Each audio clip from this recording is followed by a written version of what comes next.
Maharashtra MLC results 2024। Congress का over confidence पड़ा महंगा। नंबर गेम होने के बाद भी एमवीए ने गंवाई सीट। महाराष्ट्र विधान परिषद चुनाव में महाविकास अघाड़ी को तगड़ा झटका लगा है। 11 विधान परिषद सीटों के लिए हुए चुनाव में शरद पवार गुट के समर्थित उम्मीदवार जयंत पाटिल को हार का सामना करना पड़ा है। जयंत पाटिल की हार के पीछे कांग्रेस विधायकों को जिम्मेदार ठहराया जा रहा है और कहा जा रहा है कि चुनाव में क्रॉस वोटिंग हुई है। लोकसभा चुनाव में इंडिया गठबंधन ने महाराष्ट्र में एनडीए को धूल चटाने के बाद अब विधान परिषद एमएलसी चुनाव में अपनी सीट गंवा दी है। विधान परिषद चुनाव में नंबर गेम होने के बाद भी महाविकास आघाड़ी एमवीए अपनी सीटें जीत नहीं सका। चुनाव में 11 में से 9 सीटों पर महायुति यानी एनडीए को जीत मिली है, जबकि एमवीए को 2 सीटों पर ही संतोष करना पड़ा है।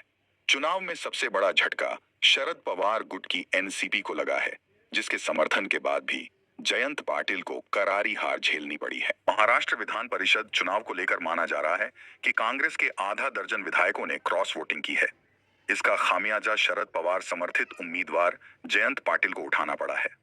2022 में जब विधान परिषद के चुनाव हुए थे, तब बीजेपी नेता देवेंद्र फडणवीस ने गेम कर दिया था। अब 2024 में विधान परिषद चुनाव में अजित पवार ने खेल कर दिया है। खेल का असर ये हुआ कि अजित पवार गुट 2 सीटों पर जीत दर्ज करने में सफल रहा है। चुनाव में किसे किसे मिली जीत? विधान परिषद चुनाव में 11 सीटों के लिए कुल 12 उम्मीदवार मैदान में थे। इनमें से बीजेपी के सभी 5 उम्मीदवार पंकजा मुंडे, परिणय फुके, अमित गोरखे, योगेश टिलेकर और सदा भाऊ खोत को जीत मिली। वहीं एकनाथ की शिवसेना के 2 उम्मीदवार कृपाल तुमाने और भावना गवली विजयी रहीं।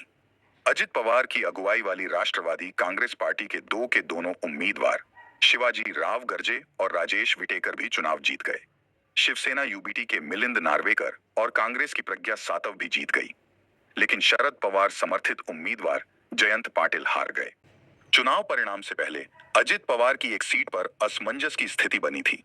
कहा जा रहा था कि उनके लिए दोनों सीट जीतना मुश्किल हो सकता है, लेकिन अजित पवार ने नंबर गेम नहीं होने के बाद भी जीत हासिल कर ली है।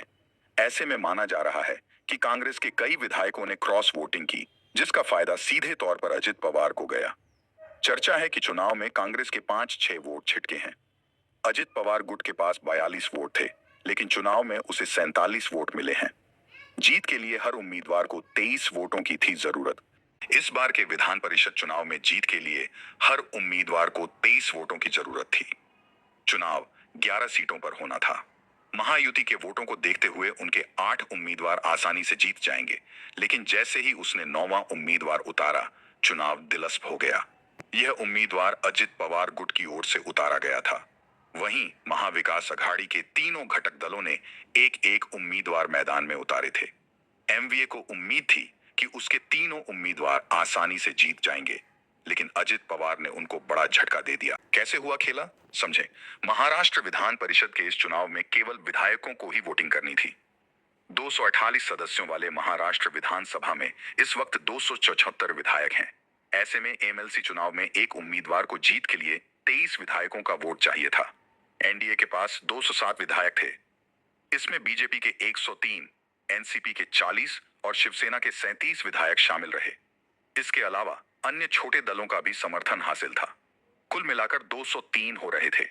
इसके हिसाब एनडीए को 9 सीट जीतने के लिए 4 अतिरिक्त विधायकों के समर्थन की जरूरत थी। महाविकास अघाड़ी के पास थे 65 विधायक। इसी तरह से इंडिया गठबंधन यानी महाविकास अघाड़ी में कांग्रेस, शिवसेना यूबीटी और शरद पवार की एनसीपी के पास 65 विधायक थे। इनमें कांग्रेस के पास 87, यूबीटी के पास 16 और शरद पवार की एनसीपी के पास 12 विधायक थे। इसके अलावा 2 समाजवादी पार्टी के और 2 असदुद्दीन ओवैसी के भी रहे। इन सभी को मिला दें तो कुल 59 विधायक होते हैं।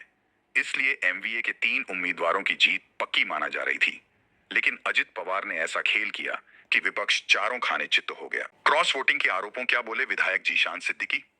क्रॉस वोटिंग के आरोपों पर कांग्रेस विधायक जीशान सिद्दीकी ने कहा कि मैंने दूसरे को वोट नहीं डाला है।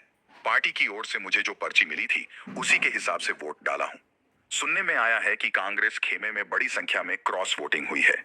ये गंभीर विषय है। पार्टी को इस बारे में सोचना चाहिए, ऐसा क्यों हो रहा है। पार्टी हमने सवाल करेगी तो जो आपको बताया हूं वही बताऊंगा। विधान परिषद चुनाव में एक तरफ अजित पवार, शिंदे और फडणवीस की तिकड़ी थी, तो दूसरी शरद पवार और उद्धव ठाकरे ने मोर्चा संभाल रखा था। कांग्रेस के पास पर्याप्त संख्या थी, इसलिए वो ओवर कॉन्फिडेंस में भी चल रही थी।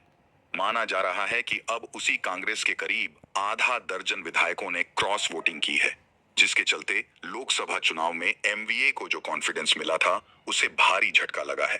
क्रॉस वोटिंग किसने किसने की, ये इसका पता चलना मुश्किल है, क्योंकि ये गुप्त मतदान होता है। दोस्तों, अगर आप हमारे चैनल पे नए हैं, तो हमारे चैनल को सब्सक्राइब, लाइक, शेयर, कमेंट जरूर करें।